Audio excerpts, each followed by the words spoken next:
Nick mentioned that there's going to be a lot of behind-the-scenes activity in the coming days and the coming weeks, and it's a good thing we're talking to our next guest, who has been down in the trenches of D.C. lobbying lawmakers to recognize crypto innovation. Joining us now is Perianne Boring, president of the Digital Chamber of Commerce. Welcome to the show, Perianne. So you've been talking to lawmakers. I guess no one got around to Alabama Senator Shelby in time for not to tell him not to object to this amendment. Yeah, this was definitely a long shot. I've said this many times before, but about 2% of legislation ever introduced actually becomes law.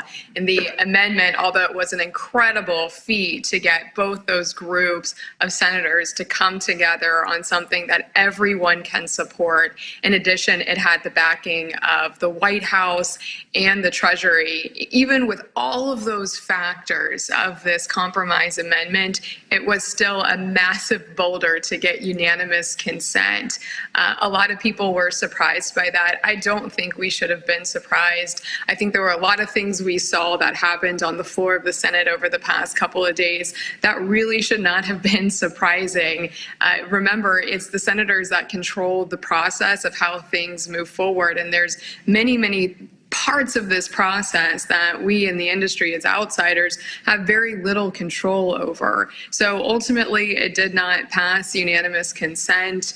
The clock runs out around 11 a.m. today, so there's about 2 hours left that maybe something could happen. They could try again if they want to, although that's highly unlikely. But this was not a surprising scenario, but it was very disappointing.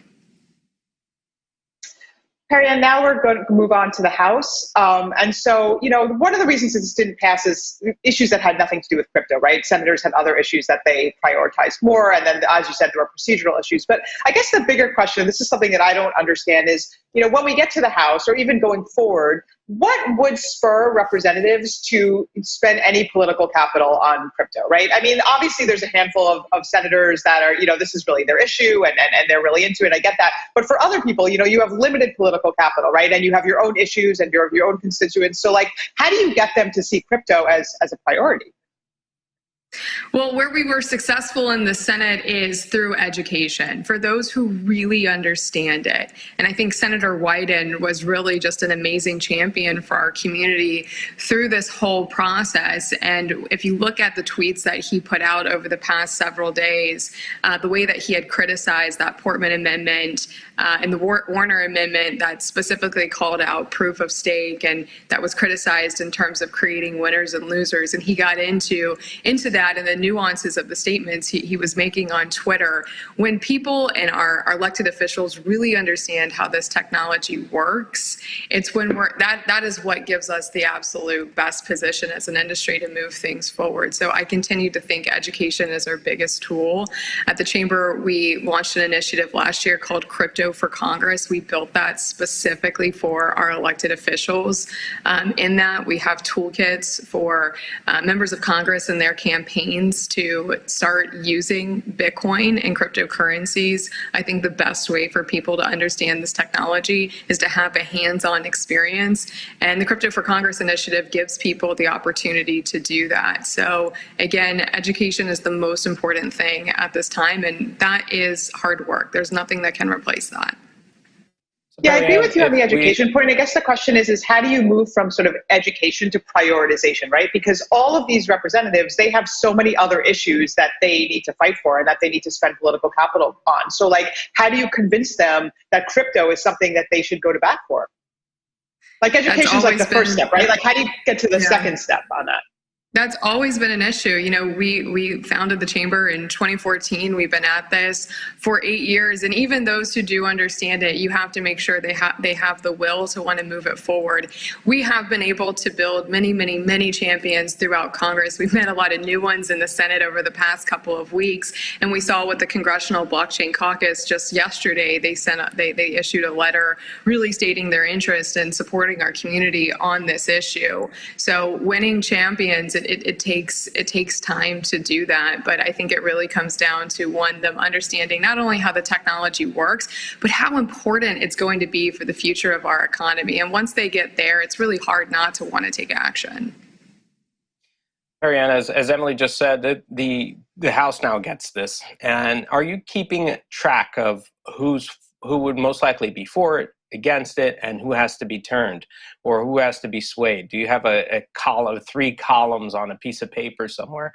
And if so, what are the numbers on those? Yeah, the bigger, I think, battle or just boulder we'll have to roll up the hill on the House side comes back to politics and procedure. At this time, it's not clear if the House is going to open up this bill and allow for an amendment process at all. Is it possible there could be a big fight to allow that process to open up? Possibly. However, we do have to understand that Democrats have majority in both the Senate and the House right now. So again, they control the process.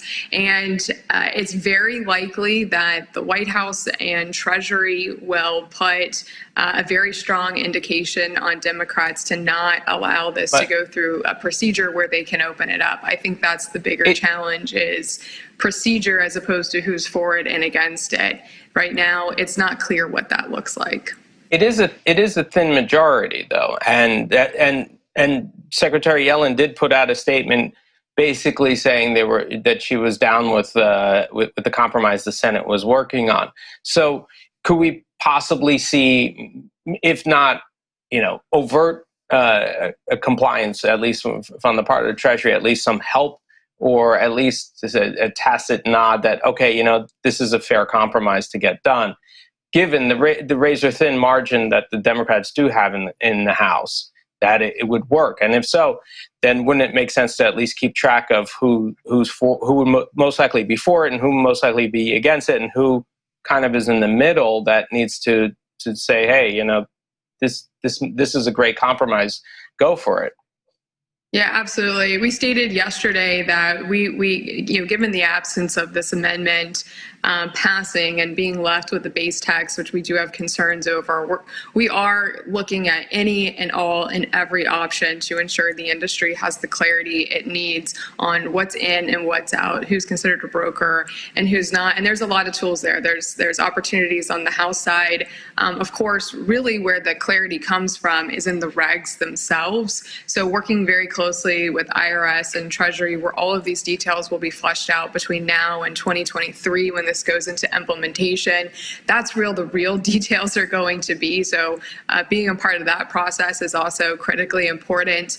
And then also, I just want to highlight that last night, Senators Portman and Senators Warren delivered a colloquy, which that will go into the legislative record and will become part of the history of this piece of legislation. And they did clarify that their intent is for the scope of this provision to not extend to miners, to validators, to stakers, to other consensus mechanisms that may be developed or invented in the future, and also the sellers of hardware and software. So there's already things that are being delivered and provided by the Senate, and also indications that we've gotten from Treasury and White House that these concerns that we have been bringing awareness to over the past several weeks are going to be addressed, and everyone's aware of them. And there's multiple public statements and also legislative history and record that has been provided to state the intent of Congress on that. So there are some silver linings here.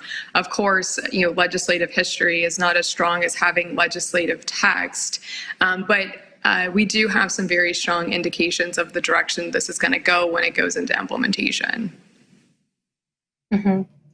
And so, and just to give folks a recap, that this provision in the infrastructure bill has a definition for broker that could potentially include or be interpreted to include miners, node operators, validators, and such. And so that these lawmakers are expressing their intent to exclude those people is good in the procedural record.